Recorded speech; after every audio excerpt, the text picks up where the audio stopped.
Hey guys, in this video I will show you how to use Zego with Uber Eats. Alright, let's begin. First, download the Zego app and create an account. Choose the Pay-as-you-go hire and reward cover.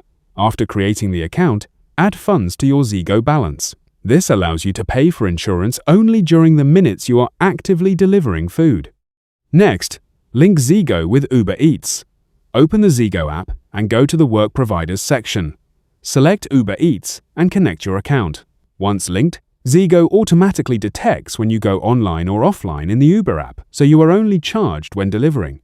After linking, Zego provides a letter of enrollment. Download this document to your phone. Then open the Uber Driver app, go to Account, select Documents, and upload this file under Certificate of Motor Insurance. Uber will review and approve it. Once Uber approves the document, you are ready. Open the Uber app and hit Go. So that's basically how you can use Zego with Uber Eats. That's it for this video. Thanks.